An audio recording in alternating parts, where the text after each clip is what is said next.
Welcome, ladies and gentlemen. We are once again live down here in the Bear Cave Studios for another episode of The Frenzy. With me, your host, Freddie Oso, with my co-host, Joey the Eagle. What's going on, Joe?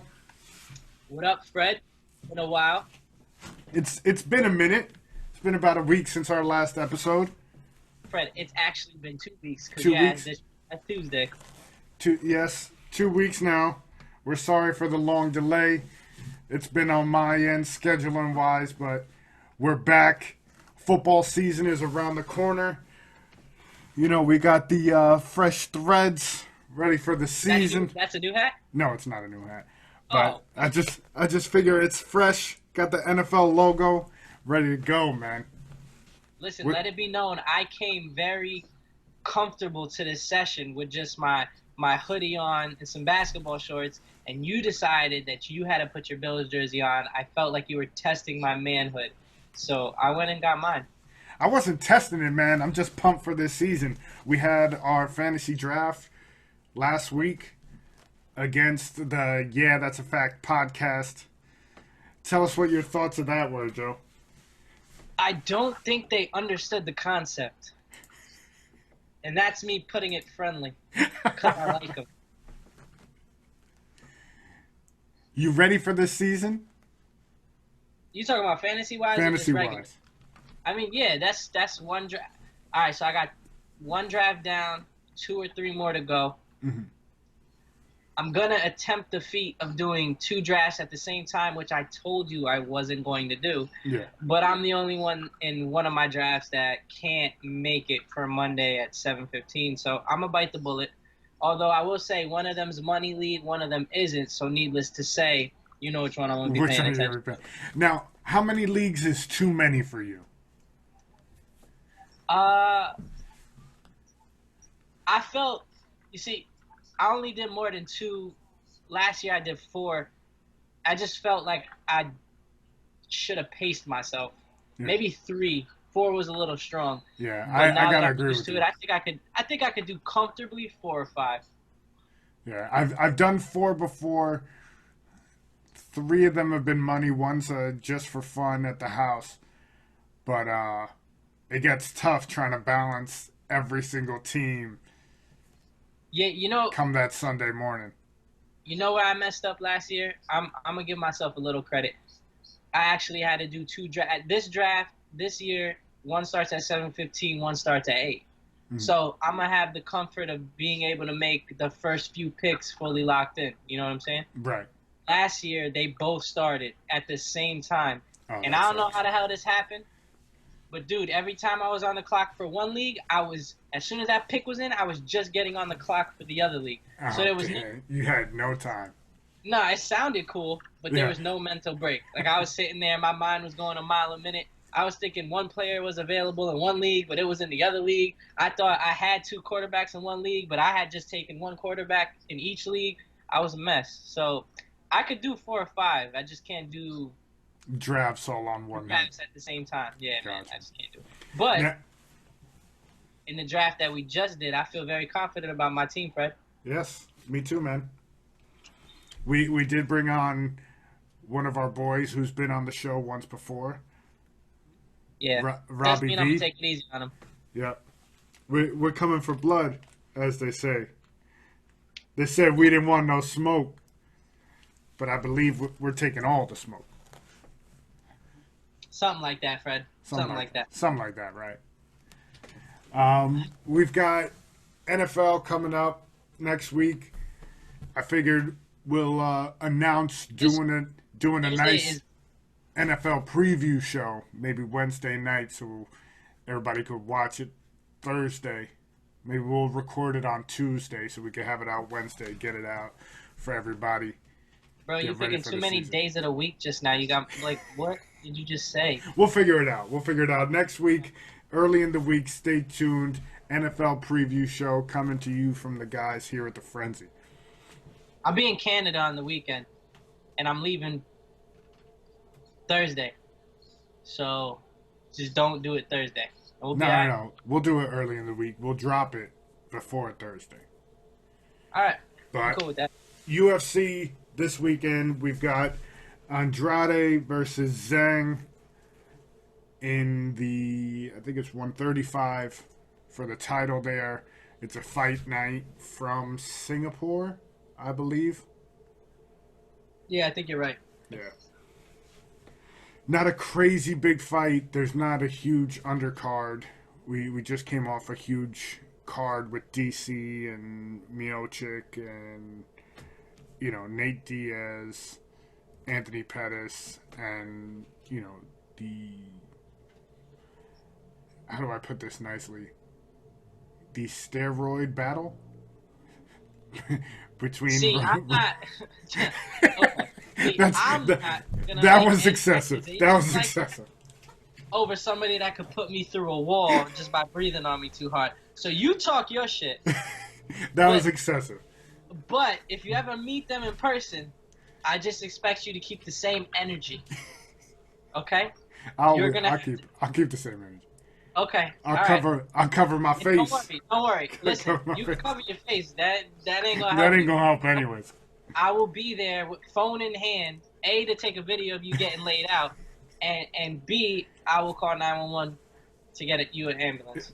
Thank you. I appreciate that. But then next weekend, big fight, Khabib Poirier from Abu Dhabi. Yeah.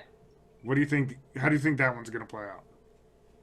I mean, can we really go against Khabib? I don't... Oh, man. That's tough because I would like to see Poirier take this one. But I think the only person in this division that can beat Khabib is Tony Ferguson. That's my opinion. That's the only person I think can stand a chance. I mean, he's on a tear. He's been running through people, just demolishing people. He must have this one of the strongest grips I've ever seen. Because when he gets his hands on people, he does whatever. Yeah, he does whatever he wants. He gets them to the ground and they can't get back up. So until I see him look like a regular human being in the octagon, I'm gonna just keep riding that wave. There's no reason to think that he's gonna lose. I feel you, man. I feel you. And anyone from that side of the world with that last name is a killer. Is a bona fide killer. And I mean that respectfully. I don't mean like Hitman. I mean just a savage. They all just fight. When we went to the event in Long Island, there was a couple of them out there. And all of them looked the same and all of them could fight.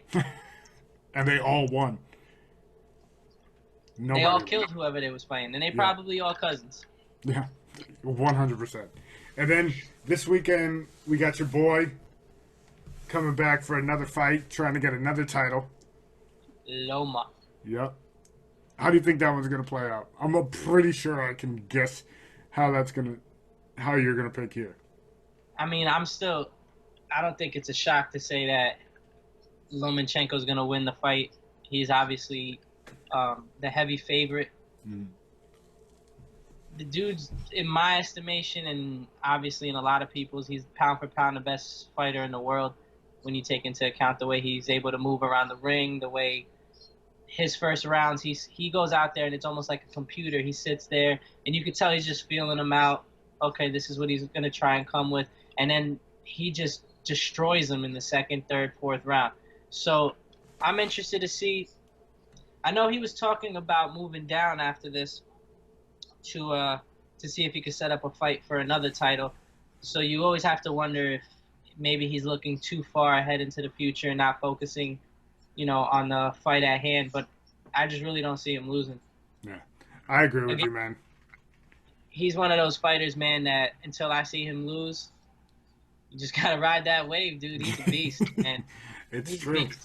It's true, man. And then MLB baseball, we're getting close to that. How about the Mets, Fred? All that optimism. Hey, we talked about it, though. We did say that just like the true Met fashion, they're going to give you hope. Next year. Excuse me. Blessed art thou. Thank you. They're going to give you hope, and then they're going to pull it away right at the end, just when you thought, yeah, we got this, they They get lost. swept at home by the They're, Cubs. if I'm not mistaken, they're 3-6 in the last 9 games, Yeah. and those were 6 losses in a row. Yeah, man. Falling So apart. once again, they give their fan. I mean, dude, what do you? If I almost feel like if you're a Mets fan, you can only be a Mets fan, and what I mean by that is they send you through such a roller coaster for one season. I don't think your heart. I don't think it's healthy. I think there should be a health advisory against anyone who tries to be a multi-sport fan if you're gonna rock the orange and blue for the Mets, because you just can't. It's And true. most of the Mets fans Are Jet fans for the most part. that they kind of go hand in hand. Misery likes company. Although Yeah. I think the Jets, listen, to be fair, I think the Jets are gonna do good this year. I think they're gonna surprise a lot of people. The Jets are on an upswing, I believe. I gotta say it. I think post the Russ Ryan mess towards the end, I think they're on the way up. Just like in any organization, man, you just gotta guess right on the quarterback. After that, everything kind of falls in line, right? Players want to start coming to your team because they see, oh, he's got a young quarterback that if I hop on now, could be the quarterback for that team for the next 12, 13, 14 years. So I think they definitely hit in Sam Darnold. I think Le'Veon Bell, as long as he can stay healthy, my biggest concern is when you take that length of time off of a sport like football, you could be in the best shape of your life. There's no way to simulate that type of contact. Yeah, it's true, man. But So, before we jump into full football mode, oh, come on. You had me going. I know, man. I know. I want to talk about now, Fred. I know. Mets falling apart, true Mets fashion. Oh, Yankees. yeah, we were talking about baseball. I digress. I apologize. Permiso. I'm sorry. We got the Yankees, starting to find their stride come playoff season. They should be getting Severino and Their baseman's out, though, now. I can never say his name, so. Yeah, Urchela, he'll be out 10 days, basically. That kind of sounds like a seasoning. Like something you put on, like, chicken. Or like Ursula from Little Mermaid. Wow. A little bit. Yeah, Fred. I thought it was a stretch. A little bit of a stretch. You lost me. My You bad. lost me. My bad. Little Mermaid is not in my top 10.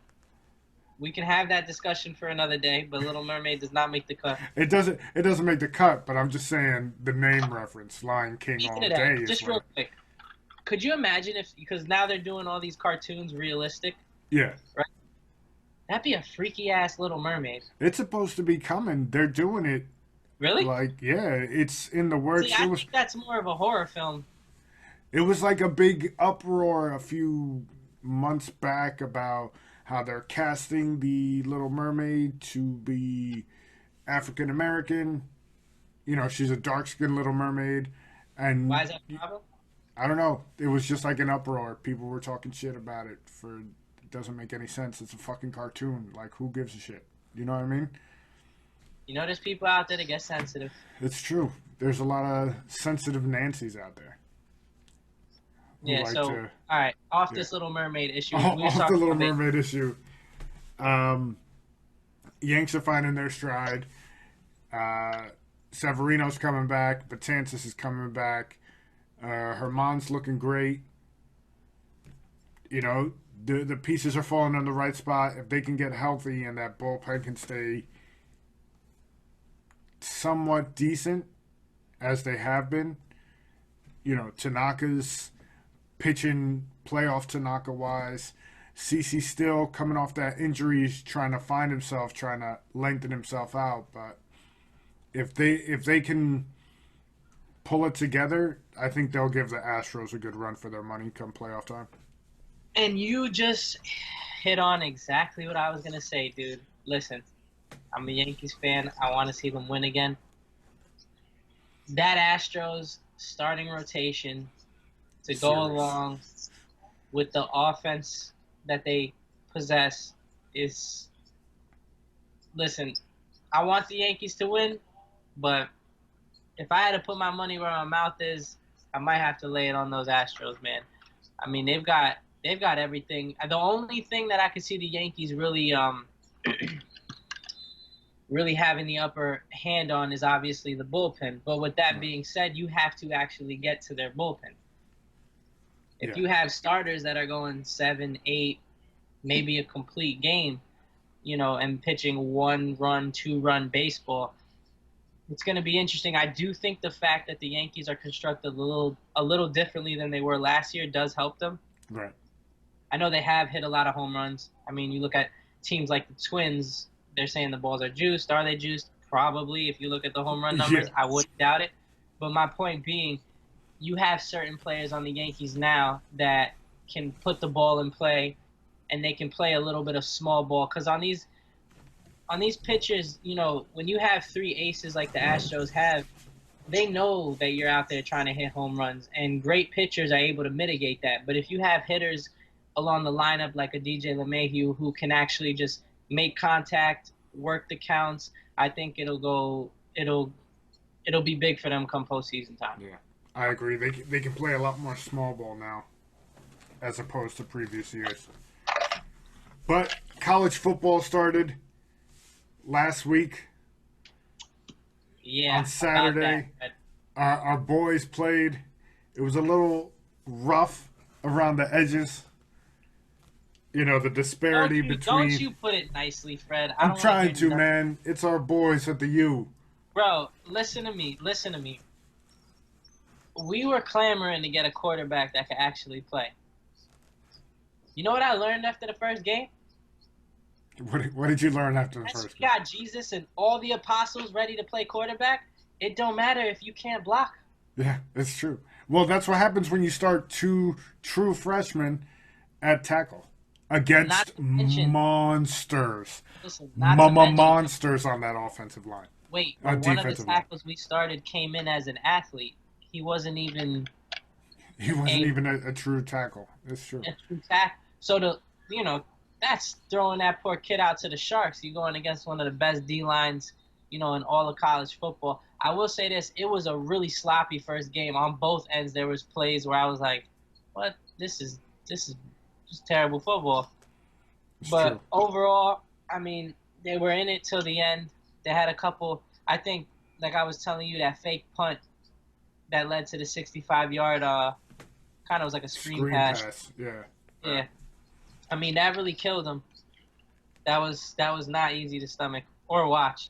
And some of the tackling on both ends was pretty bad. Lot of high tackles. No breaking down. No wrapping up. It was tough. The wrapping up, like that was what I really noticed. Like these kids were out here just diving, hoping that the player tripped on, I don't know, a shoulder pad or something. Yeah. So some of it was tough to watch, but listen, you can only hope that the offensive line gets it together and we're able to put somewhat of a productive season together. But it was good to see this kid at quarterback for Miami. Like, he can ball. He's definitely a step up from Rozier. I would say he's kind of, for right now, kind of on par with Kaya. Let's From a not few years listen. back. Let's not say that Rozier was setting the bar, extremely high. Super high, yeah. I got you. So we'll wait. We'll see. He did some good things. Put it this way: it's never good when the announcers are commending your quarterback for knowing when to throw the ball out of bounds because there's nothing there. And that happened multiple occasions Yeah. where somebody got smoked on the line, and the commentator was like, "Well, that's great that he got the ball out because he was about to get smoked." Yeah. That's Nobody one thing would I think did that. notice with him. He's got to get rid of the ball quicker. When it's not there, he's got to throw it away. He can't take those, 6-7 yard sacks and kill the drive. Yeah, and listen, I do like college football, and the first week does get me a little excited just because it's so close to NFL and it's your first chance you get to actually see some real football. But these first weeks, I mean, come on, let's be honest. Did you see the Clemson game against Georgia Tech? It was Georgia a blowout. Tech, yeah. It was a blowout. Bro, it was 32-0 in the second quarter. 32, I don't know, 7. The game was over in the second quarter. So while I am happy that college football started, most of these games, dude, are cakewalks for the top team. I'm watching Wisconsin play South Florida right now. They up 21-0. and that's with their quarterback missing two bombs that would have went for touchdowns. The wide Yeah. receivers were wide open. They burnt the coverage, and the quarterback didn't deliver, and they're still winning 21-0. So as far as I'm concerned, the college football season don't start until a couple of weeks. Once you get some conference games, a good old Yeah. Alabama Auburn matchup, something they Little Michigan, Michigan State, Michigan, Ohio State. yeah, something like that. Then I'm like, all right, college football is here. Yeah. Well, I wanted to get your thoughts. One thing before we move on to the NFL. Miami's new turnover chain, the 305 chain, and like the I don't like the was it the rings, bro. hand rings? Like I don't like them. You know what it reminds me of? It reminds me of like the ring pops I used to wear when I was younger. I'm yeah, just I see you. I don't I can like see that that. ring. The 305 chain is dope. It's dope. Yeah, I don't know if it's because the Sebastian chain was like the first chain. That's still my favorite. yeah. The Sebastian one was dope. Yeah, that was kind of where I'm also like I know it's their thing now, and some other colleges have tried to come up with their own variation. But at what point are you like, all right, bro, like it was cool, but like I feel like it's only good if they go on like a crazy run and they actually make the playoffs or they brings them a national championship. Like how many years? And again, the year just started, so I can't speak for this year. And last year looked pretty good, especially after that Notre Dame game, and we know how that ended Yeah, up playing out. But my point being is all these little antics and the chains and Manny Diaz getting hype at these high school camps trying to get recruits. All that's cool, bro. But you gotta win yeah. It's true. because you look like a clown rocking a chain when you down. It's true. It's true. I'd rather rock a chain than a book bag, though. Yeah, that book bags. Yeah, Florida Nah. State, get it together, my man. You trying to play us, and you come out here with a backpack. Fuck out of Yeah, here. that wasn't one of their finer moments. Yeah, but our bread and butter, little little NFL. There's a lot to talk about, Joe. Season starts No, Thursday night. listen, Packers, I'm good. Bears. I do want to say today there was a lot of cuts. Tomorrow there's going to be a lot of cuts. The rosters are going to be, I think it's 4 p.m. that they have to have their rosters in. They're full. They go. I think it's from 95 to 52. If I'm not mistaken. Uh, it does suck when you see a whole bunch of kids out there busting their ass for your team for the last 3 months summer camp, and you start to see them doing their thing in preseason, and then they're cut, they're gone, never to be heard from again in the NFL. So that part of it is a little bit of a gut check because you realizing that a lot of these kids, blood, sweat, and tears, and the dreams that they've had, and them being the best players from wherever they're from, still weren't good enough to make it. So Yeah, that kind of it's sucks. like a heartbreak. Yeah, but at the end of the day, they just gotta. I mean, there's millions of people that would love to even say that they donned an NFL jersey and played in a preseason game. So while it might not have ended the way they would have liked, I mean, the fact that they got to suit up for an NFL team, they'll have NFL stats. They played in games. I mean, that's nothing to frown upon. So Yeah, for sure. And there are options out there. You got the CFL, you got the yeah, XFL coming out. and that is true. They got the CFL, the XFL, and everything like that. But it's not like basketball where you can go to Spain, you can go, Yeah, to all these different countries that have leagues, make a good living. I don't know how much they make in the Canadian league, but you're not gonna make the same money you'd make in the NFL, but more so at least in these other leagues. Um, in a sport like basketball, you can still make a really, really good living doing it. true. Now, I wanted to get your thoughts on the XFL teams that were announced. There's 8 teams. You got the Dallas Renegades, the Houston Roughnecks, LA Wildcats, the New York Guardians, the St. Louis Battlehawks, the Seattle Dragons, the Tampa Bay Vipers, and the DC Defenders. What do you think of that? I'm gonna reserve judgment until I see what the play is like. I'm Gotcha. curious to see if this is gonna be more show than football. I think they're taking it more seriously this time as opposed to the first time. It was more gimmicky the first time. No coin toss. You gotta sprint and get the ball, and whoever gets it gets the ball first. So, Like, I think it's gonna be less gimmicky than that. hmm,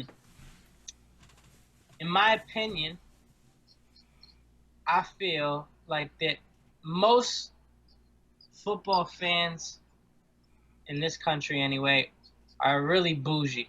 Like Mm-hmm. they want to watch the best of the best. Right. So I almost feel like it'd be really hard for a league to come in and say, listen, we're gonna, we're gonna do this the right way and make it strictly about football, no gimmicks, and then put a product on the field that's gonna draw as much attention as as any other sport would. Right. So I feel like there's a fine line they kind of got to balance on as far as they have to find a way to make their league unique because they're obviously a leg down in talent already right Right. off the rip. Now, So no, go ahead. Finish your thought. I'm gonna bring something up after. so I mean because they don't have the backing of any of the NFL teams, so this isn't going to be like an instance where the G League is like, yeah, we're going to keep it competitive, and then we facilitate almost a minor league for the NFL. So that's Right. why a league like the G League would work. But you don't really see any secondary leagues in any of the major sports in this country actually pan out without either piggybacking off the major brand and like the NBA, NFL, MLB, or finding a niche. I guess you could look at the TBT tournament for basketball as an example. I know it's not a full season, but that's something that's drawing a lot of crowds. But again, it's basketball, but they have something like the Elam ending attached to it, which is Right. a little different than you would find in an NBA game. And there's also a lot of money at stake. And I feel like the fact that it is a tournament and it's such a rapid pace, it's here and then gone in a month and a half, and it doesn't interfere with the NBA season, I think is something that they have going for them. So I'll be interested to see what the XFL does to kind of distance its way, because people want to see football. Yeah. If you don't believe me, go look at the Flag Football League. It's true. It's You true. know what I'm saying? So people want to see football, but the appeal to the Flag Football League is they did a pros versus Joe's bracket, and Yeah. then in the end they met, right? Right. And then they had a whole bunch of rules that would make their league interesting or different than what the NFL already provides. And it turns out that the Joes won. So it shows you that it's almost a game within a game, that just because you're good at football doesn't mean that you're necessarily going to be better at flag football. Right. So it'll be interesting to see what they come up with. Now, one of the major things that we had this week released same time as the Miami game. We posted it. Well, I posted it on the Sports Frenzy podcast page. Andrew Luck retires, right? Mm-hmm. He came out and said he can't do it anymore. It's a vicious cycle of injuries, and he's just mentally worn down. He kind of wants to live his life and kind of keep it moving. My thoughts immediately after it happened was that he's going to wind up in the XFL. Now, hear me out before you jump on me, because we've had this conversation before during the week, and we'd save it for the podcast. But his father is the basically head behind Vince McMahon of the XFL, basically like their commissioner. He's from Houston, right? You're playing against kind of subpar talent. The XFL needs a big name to come in and kind of be the face of the league, basically. What better face of the league than Andrew Luck himself? And I see your displeasure, but I'm throwing it out there anyways. My prognostication is going to be Wow. that Someone whipped out the the thesaurus today. thesaurus is that Andrew Luck will play for the XFL and he will be the face of it. That's my bold prognostication. Listen, A, don't use words you can't spell. Alright? Because I know damn well if I whipped out a pen and paper right now, you'd be asked out. I would rip it up and throw it back at you. I will give you credit that you at least had some merit behind what you were saying. Right. That being said, would Andrew Luck, from a talent perspective, be a great face of their league? Of course. Yeah. But knowing the type of personality that he is, knowing the type of life that he's at least put out there that he wants to live, I don't see a guy that's going to crave that attention, a guy that's going to really even want that attention. You get what I'm saying? Right. Because to be the face It's of the going to league, come with a lot of negative press off Jump Street. Of course. You don't think that people are going to attack him for quitting in the NFL and then quote unquote joining the XFL?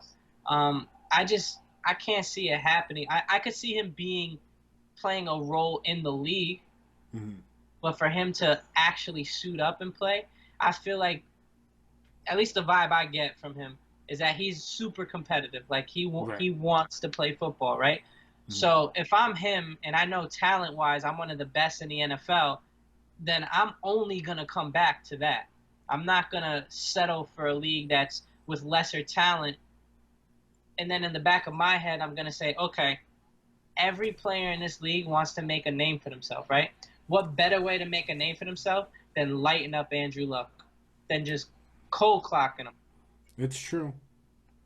And so I feel like if you're crazy, not even crazy, I'm not going to call him crazy, but if you are in the mindset that you could walk away from $500 million, because that's more or less what Jim Irsay said he was walking away from, right?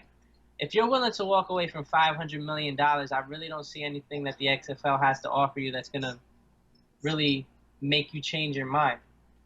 I actually think there's a better chance for him to take the year off and come back to the NFL, which is why I think the Colts let him keep that $23 million, around there, $23 million that they gave him before the season started. Because they had every right to take him to court, say, listen, we gave him the 23 mil, he retired, we want our money back. They didn't. They let him keep it.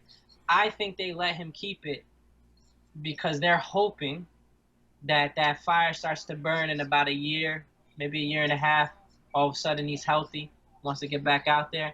The Colts are going to be like, listen, when you wanted to walk away from us, we supported you. Not only did we support you, we gave you your money. You owe it to us to come back and play for us.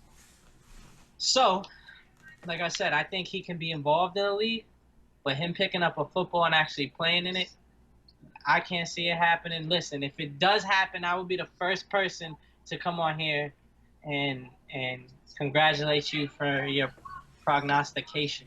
Oh, thank you. No problem. Now I used it in its plural form. You can write that one down. There you go.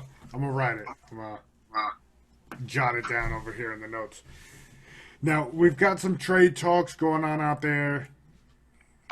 Surprise, the Eagles are in these trade talks. But Jadeveon Clowney wants out. He wants Houston. Out. He came out today and said he does not, bold letters, does not want to go to Miami. Miami and Houston were in talks. Here's the interesting thing, right? Right. It's a double-edged sword in that he hasn't signed the tender yet, so teams can't sign him to a long-term extension if they trade for him, right? Right. At the same time, he's able to use that in his own way by publicly saying, I won't play for that team, which, of course, is going to make a team like the Dolphins say, why are we going to give up Laramie Tunsil for Jadeveon Clowney? And supposedly they were going to package Jadeveon and a first. Right, for tons. And they actually wanted first and more. Why are we gonna, even if we get a first and a third back, you know, why would we give up a franchise tackle? Right. So I do think this is Jadeveon Clowney's way of saying, listen, I am the captain now. Look at Look at me. look at me.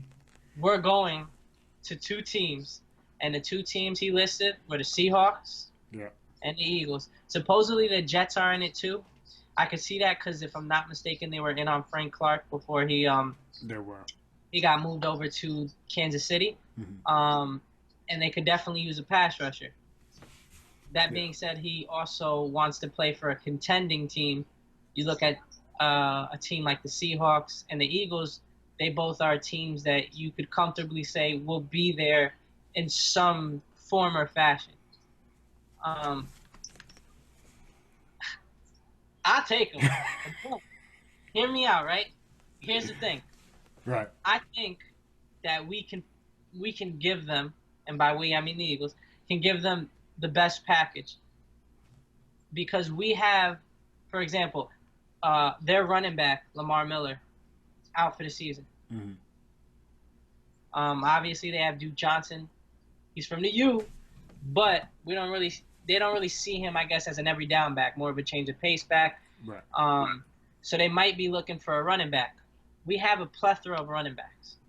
I mean, with Miles Sanders, with Jordan Howard, Darren Sproles, Corey Clement, you've got Jamal Adams. I don't know why. I always call that dude Jamal Adams, the running back from Notre Dame, and I always call him Jamal Adams. Josh Adams. I don't know why I do the Jamal. Anyway, Josh Adams, who actually led the team in rushing last year. So we have a plethora of running backs. Supposedly they want a wide receiver. We have a player like Nelson Aguilar who's on his last year of his deal. So maybe you move them, in a player-for-player swap. They get their receiver. We get another pass rusher. So I feel like the Eagles have a lot to give. I will say this too because I've been listening to a lot of commentary on it, and they're talking about teams not wanting to give up a high draft pick for Clowney because what if he leaves? Right. Which is completely possible. Can I mean, happen, at the end of the day, you can't re-sign him to a long-term contract. So even if y'all have a shake, under the table, hush hush, when we get you at the end of the year, he could still walk away, right? Yeah. But I think that should fear teams up until a point. If you're talking about a first-round pick, I'm not giving a first-round pick for Jadeveon Clowney because he might leave. You know what I'm saying? Right. But if you're telling me it's a second, especially if it's a third, you give it up in a heartbeat, especially if you're a contending team. Because worst-case scenario, he leaves, right? Signs $100 million plus contract on another team. All you have to do is make sure that you do not sign as many free agents as you lost, and you will get compensatory picks for them. Right. So if I give a third for Jadeveon Clowney and I'm a title contending team, and at the end of the year he leaves, but we win a Super Bowl, and my compensatory pick comes back is probably going to be around a 4, I think any NFL franchise will give up, dropping 30 slots in the draft for a Super Bowl title. 100%. Albeit the pick will be in the following year. For teams that are competing right now, they're not really worried about that. They're just trying to get at it in the window that they have. Right.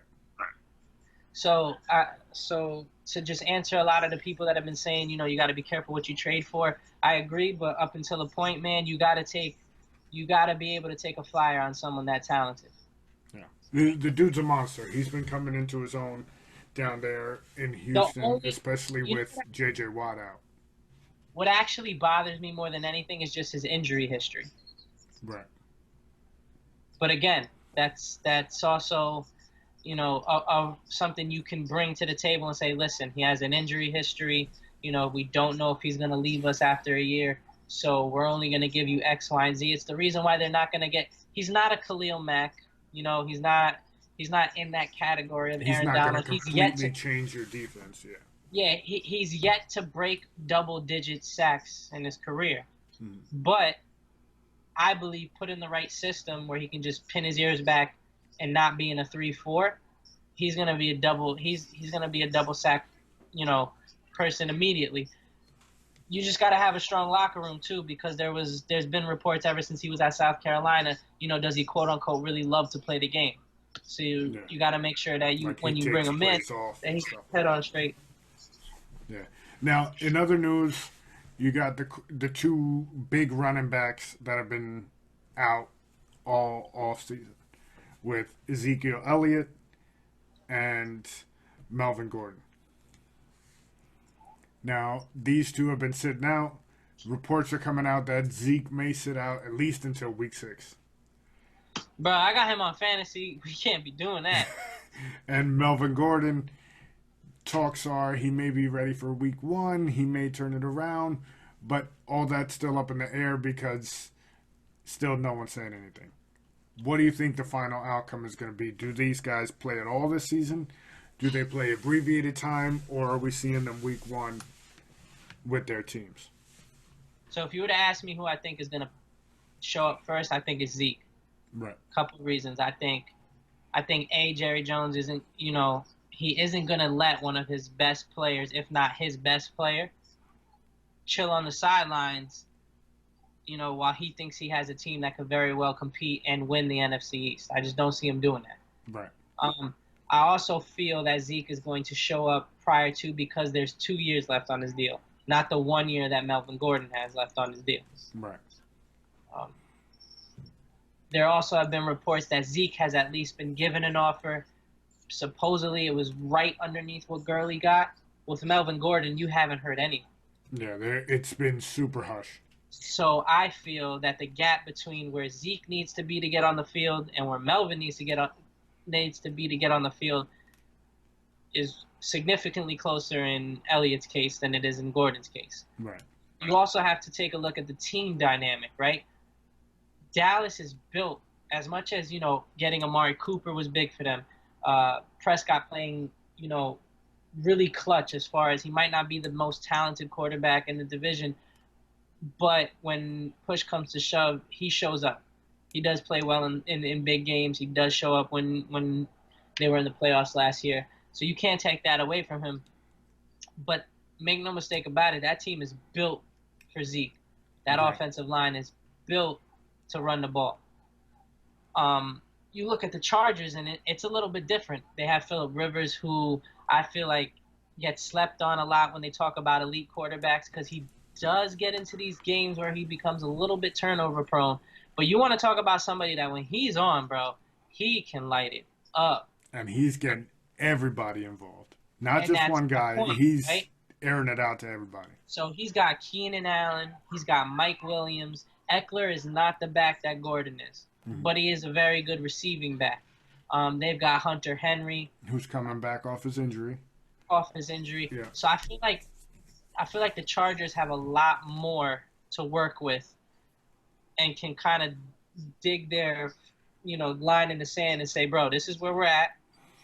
You either come down to us or don't come down at all. Now, to go back to the 2 years left on his contract, that's major, because if he decides he wants to sit out the year, then he doesn't get any credit for this year at all. So basically, it's like he would still have 2 years left when he decides to come back. So, cool. All right, you're going to sit out this year. Say you sit out this year. Great. You didn't occur any years towards making it into free agency, and now they can technically have you for the next 4 years under control. Because 2 years you're under contract, and they could franchise you the next 2. Plus all the fines he would accrue in sitting out, because he has years left. Exactly. And we all know that the running back lifespan in this game, super short, right? You demand 1 minute, you falling off that cliff the next. Yeah. So I understand that he's like, dude, listen, I know I got 2 years left, but you've seen what I can do. I feel like, as good as he is, for a player to come out and say, I got 2 years left on my deal, I want to get paid now, it should kind of be like, how do I say this? Because he wants his money early, not that he should take a discount, because I always feel like if a player can go and get his money, you go and get it. Right. But he can't expect to be paid top of the market 2 years before just because you outperformed your contract. Right. It's in the same token, if you underperform on your contract, and there's a lot of guaranteed money still involved in that, you're not gonna cut the check and go back to the owner and say, here, I didn't deserve this year. That's my fault. Yeah, no, that's not Yeah, gonna happen. I'll come back next year. So that was a long-winded way of saying I think you'll see Zeke way before you see Melvin Gordon. You've already heard Melvin Gordon say, dude, either pay me or trade me. Like, he's not in it to get no type of discount to the home team, and rightfully so. I'm not saying he should or he shouldn't, but I just feel like Melvin Gordon, he's in it for the long haul, and Zeke is just a matter of time. I understand why he's doing it. I hope he gets back relatively soon because he's in my starting lineup. But yeah, man, that's what I think about that whole situation and ordeal there. So, with that being said, that's our episode for tonight. We got NFL preview episode coming up for you guys next week. Stay tuned for that. We always appreciate you guys listening and tuning in. Check us out on the YouTube channel. Go down and hit subscribe down below. Let us know what you guys like to hear, what you want to hear more. We're going to be bringing back the picks, our weekly picks against the spread. Yeah, I forgot we did do that last year. Yeah, we'll be Put a bringing jersey that in back. that too, right? Yeah. Who won that? We digress. But we thank you guys for listening. www.thesportsfrenzypodcast.com for everything about us. We appreciate you guys, and we will catch you next week. Peace.